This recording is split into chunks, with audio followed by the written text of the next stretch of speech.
Hello, Nick. Nice. As the clock ticking, we have 40 minutes dead on our Zoom accounts. Yeah. And Pacha Fur and full regalia, looking beautiful, with the glasses and all. Cool. So, Nicky, why don't you tell the readers who you are and what the project is? I'm Nicky Wolf, and for the last 7 months intensively, in the last 10 years, I've been investigating the chlorine gas incident at Midwest Furfest 2014. Wow. Well, before we get into it, let me ask you, what's your favorite thing about furries? Honestly, you're starting me off with a difficult one because it's the, this is going to sound super weird. It's the earnestness, the level of no one is pretending. By definition, no one is pretending. It's a space where you no longer have to pretend, which is ironic considering the level of I don't want to say pretense, but the level of artistry that goes into Um, but what I've been on this journey of discovery of is that it is a level of artistry that leads you to a place where you don't have to pretend. And I think that's beautiful. I love your vision. So, Wait, should I? Right, also, oh, maybe not for the whole day. I can't see the screen when I do that. look at you. Um, so let me ask you, what have you uncovered in the story that has never been reported before? You don't have to give us spoilers, but some hints. So some hints are the things that really surprised us the more we dug into this story is one, how much was going on behind the scenes in terms of police and FBI investigation. Now it's known, and a lot of it's known through your fantastic reporting, that there were some colossal mistakes made um, by the police department, by the FBI in the general investigation, and obviously as a whole there were no arrests made, right? They never got over the line. Um, what we discovered, and we'll get into this later in the series and what this kind of means. But there was a lot of investigation going on as recently as 2019, um, chasing down suspects, getting warrants, getting on planes, and going to find people um, for the for at least 5 years following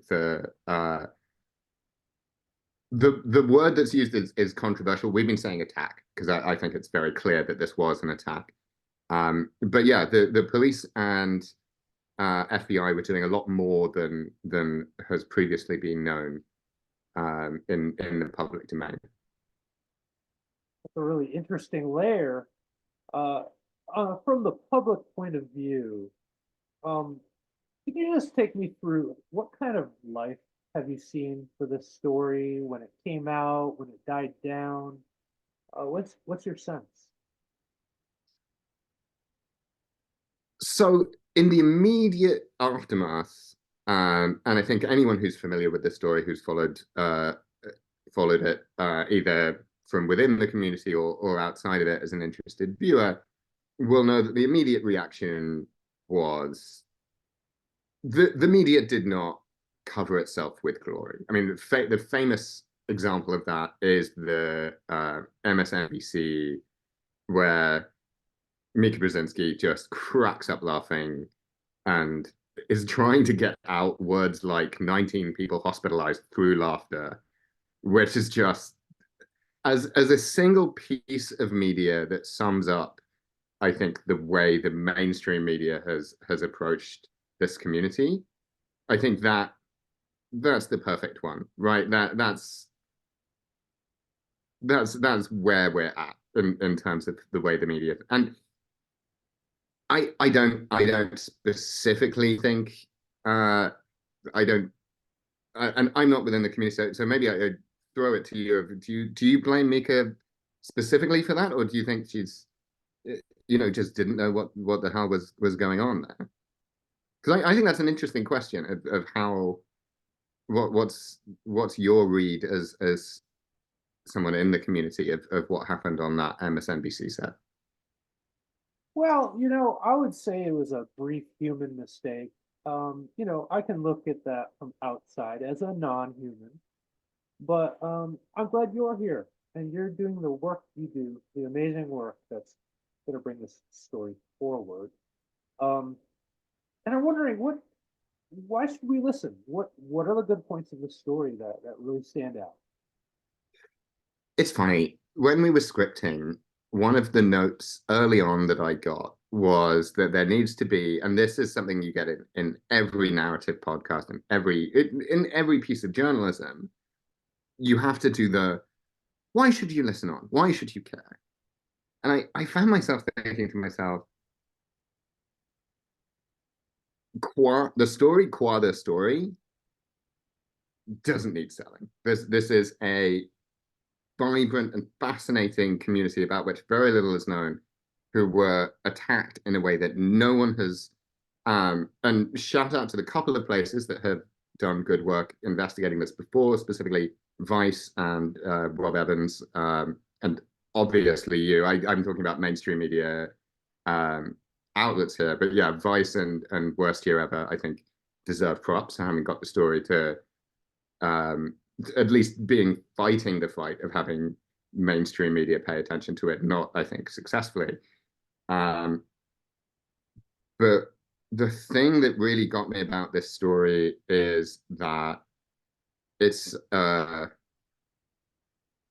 sign of what was happening in the wider internet at the time and what's only got more powerful since then. So of the two big previous shows I've done, one of them was on QAnon, right? So I am familiar with the way in which the dynamics of an internet community or a primarily digital community can have huge both repercussions and teach us an enormous amount about what's going on in the world as a whole. And I think what this attack represents is a microcosm of lessons that we can learn about how we deal with trying to find a way of saying this which doesn't end up with spoilers, but I think I can safely say with rising extremism, right? And the way that extremism um isn't something that's there like there aren't the Nazis and other people. There is a rising alt-right tide, and even further, this is getting into I don't know how cutty you're going to be able to be, but like even the furry community is not safe from these forces of global change that are taking place. It's something that we all deal with, no matter what community we have. But let's back up. Let's go look a little bit more. I want to talk about your previous work. Where do you think this fits into your previous work? Um, I've been covering the internet for a very long time.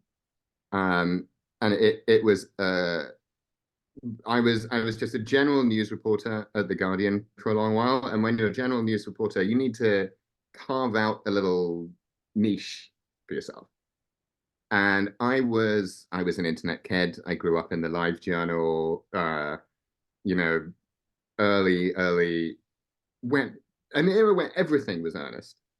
And it was a level of earnestness that I otherwise came to miss when the next step of internet development became the anonymous boards like 4chan, which then became the power centers, right? And to me, watching, I'm skipping ahead a few bits, so I'll come back and but furriedom sort of to me ended up representing a kind of alternate counterweight to a power center like 4chan, especially Poll, which used its, well, not used, but became a almost, to me, actually, okay, let me rephrase this this is becoming a less kind of straight and dirty one take, but internet communities to me take on lives of their own in ways that have always struck me as life forms in their own right. And I think that's the same with any community historically, but the internet turbocharges the evolution of those kind of groups. And I think the furry community has been a fascinating example of this, the way a culture develops. And I think far right and trolling culture and something like QAnon is another example of that.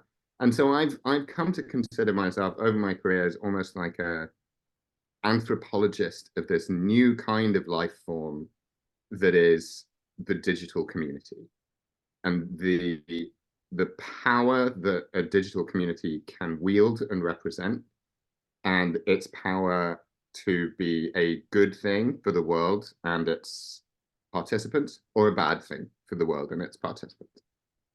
And so for covering QAnon, I was covering and that was the first time I got to do a story in real kind of year-long investigative detail. I was covering, and I think it's not a controversial way of describing it, a fundamentally evil new life form. Whereas with this show, it's been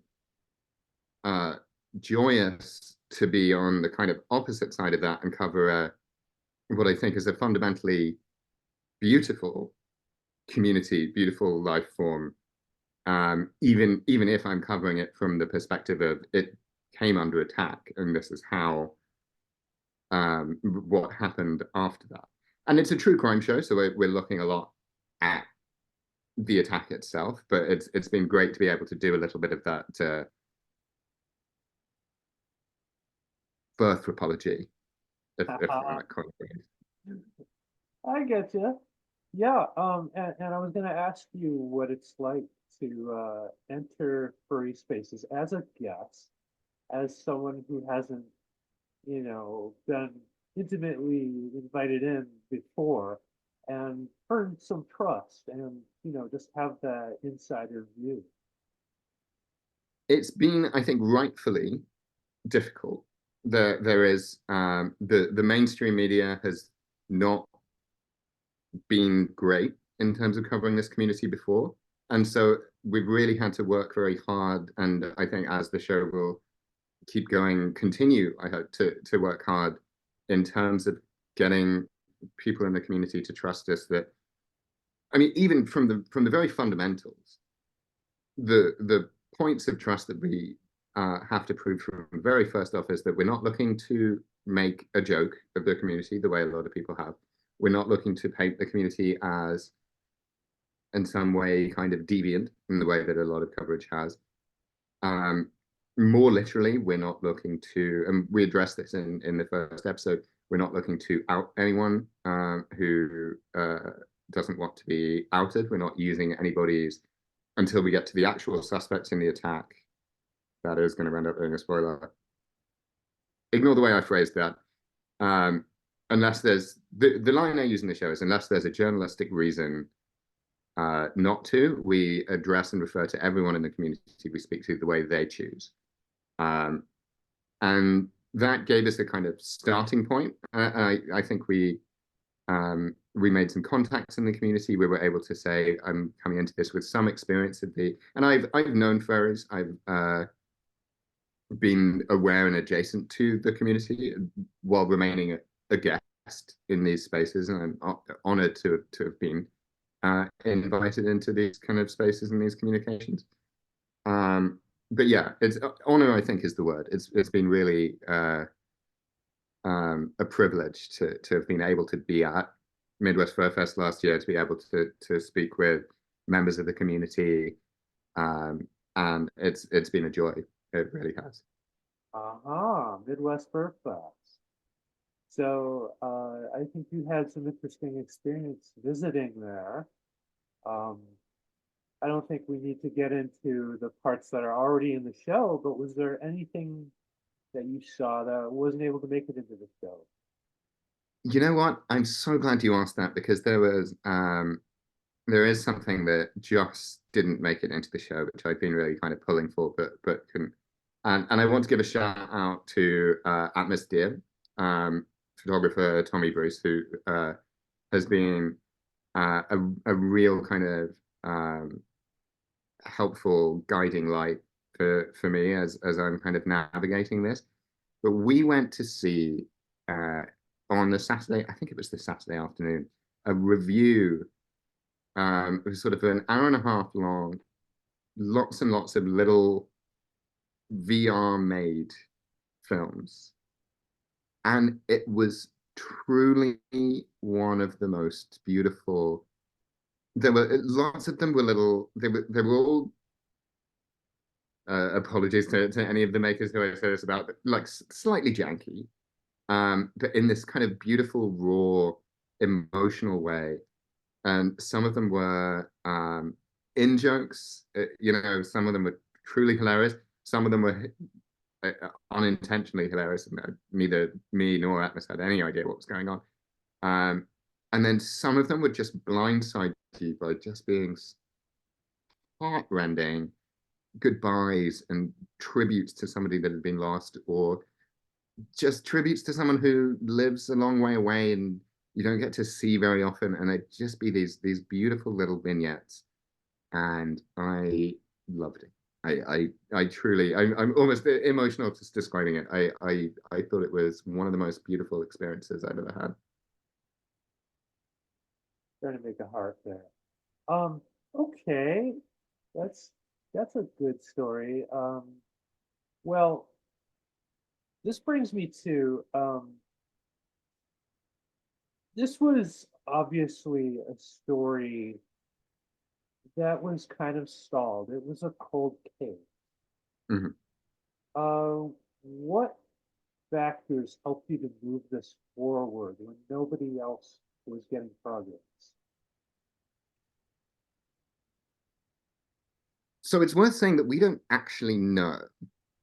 Um, we did a lot of the standard things you do when you start this kind of investigation. One of those things is a big freedom of information request output, which it's worth saying that the Vice team had done. Previous journalists have sent out freedom of information requests regarding this story. What we got back, and I hope when people listen to the show that they'll see this, was very different in terms of the sheer scale of the documents that we got back. And we don't know for sure exactly why that is. But that one of the things that, and we've spoken to legal experts, all we can do really is an informed speculation that what had happened in 2019 was that the 5-year standard statute of limitations had run out. Now, it was mind-blowing to me that something that was a terroristic offense in reality could have a statute of limitations that you can just not get found. And I think that if that is the case, which we weren't, at this point, we don't know for sure because a lot of this is kept secret within the FBI and within the local police department. So we're not 100% sure that that's why we had a different document response to our Freedom of Information Act request. But whatever the reason, we did, and that gave us a starting foundational point of more information than has ever been made public before.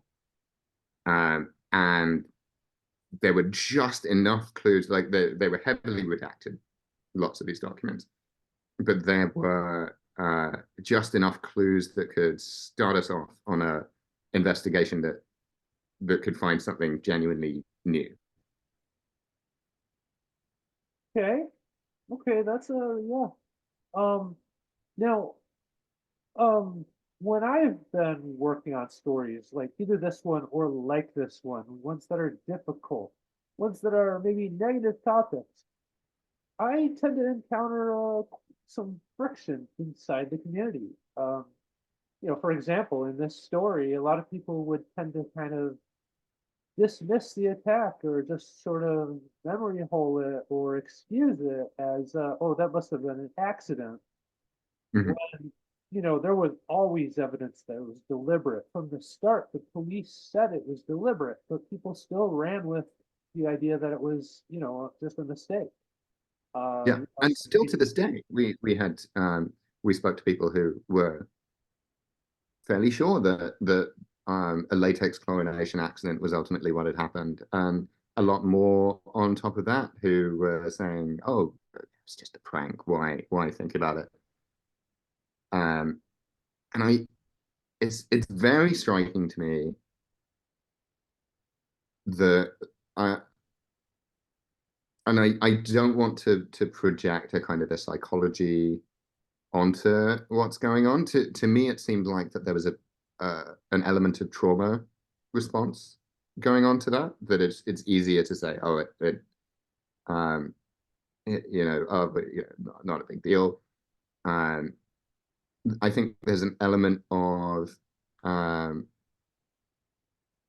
that an event like Midwest Furfest, like a convention, is such a sacred space where, as we were talking about earlier, you kind of go to be free, that admitting that there's a vulnerability there um, itself breaks some kind of spell. And I'm hesitating to even say that because even thinking about that paradox, some people are going to not love because even in and of itself, that's um,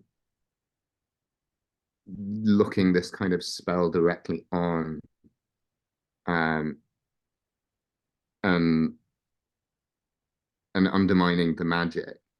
But I think that's got to be balanced against this is the real world and not just the real world, the internet world, which to me is this kind of hyper reality.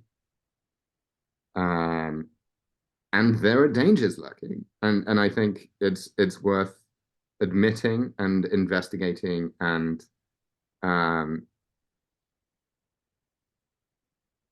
I'm just going to go ahead and say fighting those those forces that have emerged on the internet and represent real dangers for communities like fairies and for the world in general.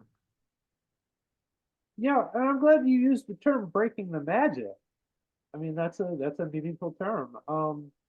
So we're dealing with a subculture, to some people, a very important one in their life. It's, the way that they express their identity. Um, but a subculture can be marginal, isolated. It can be contained, and there's a lot of alternative kind of communities like this. Mhm. Sometimes I think they encounter problems that are wider scale than their reach. Do you have any ideas, thoughts, or advice about how to solve problems that are wider than the scale of a small community like this? That's a ginormous question, huh? Um, I think a lot smarter people than me have tried to and failed to answer that. Um, all I can say is that in my experience, uh, a start is solving it within the community. Solving, saving the world, let's cross that bridge when we come to it. You know what I mean? Fair enough. Let's Okay. like um take journalism, for example, right? No, that's a terrible example because journalism's work is to talk about other people's problems. But Journalists are the worst. Oh my yeah, God. Oh, yeah, I mean, barely more a loose confederation of warring tribes. But say a you know what, the local WhatsApp group around here to organize what day to take the trash out, right? If someone's in there that's been being an asshole, um, it is outside of the scope of this trash collection WhatsApp group to solve whatever's going on in this dude's life that's taken him to there. What is within the scope of a community is to look at itself and say, what help are we offering to people who may be experiencing something in their lives that's taking them down this kind of route, and how can we uh, think of ourselves as a community in a way that, um, while remaining open, while not breaking the magic, can also um, stop the Nazis. Just to skip ahead a few. Um, Yeah. but also deal with, how do you deal with an asshole, right? Do you ostracize them? Do you reach out to them? Those are the kind of questions that every community asks. And I think asking those questions is a good first step. Yeah, and I think it's good to be aware that you don't necessarily want to be a doormat by handling things the nice way or just letting them go. And I think this story brings up, it just opens a lot of questions about how we handle crime and policing. It's one of those stories that, will continue to feed questions about that. And it's a great dialogue to have. Mm. And and we're working in the true crime genre here, and we actually worked together and made furry true crime. I don't know if there are any other examples like this, and I'm pretty happy about that.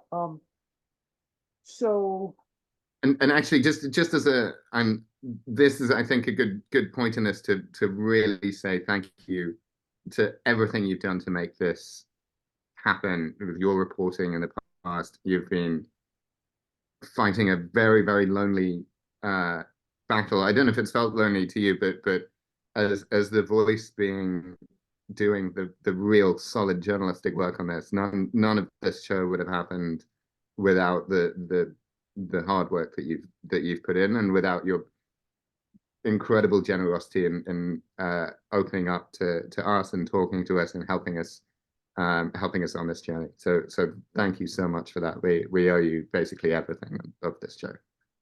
thank you. Well, let's remember the reason for this community. It's a fandom. We love what we do, and we're a lot of us are fans of other movies, music, writing, whatever. But I wanted to ask you, do you have any other media that inspires you? Anything you might want to share? Um, are you getting at what fandoms I'm Anything. what inspires me? Does Scar count? I'm deeply. I've seen Real Big Fish live 16 times. I've seen The Cat Empire live 18 times. I'm a Scar kid by instinct. I would Um, guess. uh, I I was a Warhammer kid growing up. I loved Ah, to that was my first experience of, so the closest experience I'd had to going to a con like MFF was going to be like long before I've been to Comic Con. I've been to, what's the dumb commercial video game, E3. I've been to E3, which doesn't even really count as that because that's sort of a junket as much as it is kind of a corporate thing. But there was a Warhammer tournament that I entered and did all right at. And I must have been 13, 14 at the time, with a steam tank that it's the steam tank was fantastic. Like this, that's my finest work, because this steam tank had a dragon head. It was great. But that was a actually, I think Warhammer is an interesting comparison to furries because it's also a self-contained fandom. well, I'm going to interrupt I, because we're running out of time, but I'm going to say, oh, sorry, yeah, nerd. I ramble, yeah. I knew you're a nerd. That's amazing. I didn't know all that, but that's Mhm. really cool. One more thing before we close. Do you have any good animal jokes? I have a terrible memory, so anytime I'm asked to remember a joke, my entire memory goes completely blank. No worries, you I don't can have to I have answer that. never got yeah, I've never been able to successfully memorize a joke. Okay, hold that thought and come back to me later with it. But thank you, Nick. Deal. Yeah, I'll message you. I'll start messaging you animal jokes from now. Oh, it's your job. Gotta do Deal. it. Okay, Nicky. And I'm actually on the way out. I'm going to World Goth Day. I'm gonna go see That some is, goth bands in my fursuit. oh, It's gonna be I'm so jealous. amazing. That's so exciting. It's happening on a battleship. I is the battleship in the bay? Where is Yeah, this battleship? yeah. It's How in am I not familiar with? Alameda, California. World War II battleship hosting a goth day. So That's so I, dope. Oh my God. I better run. You, Thank you you gotta so send me much. some pictures from it. I'll send you some animal jokes. You gotta send me some pictures from this party. You got it. Deal. Thank you, Nicky. We'll talk later. Thank you so much, Patch. I'll talk to you again soon. All right.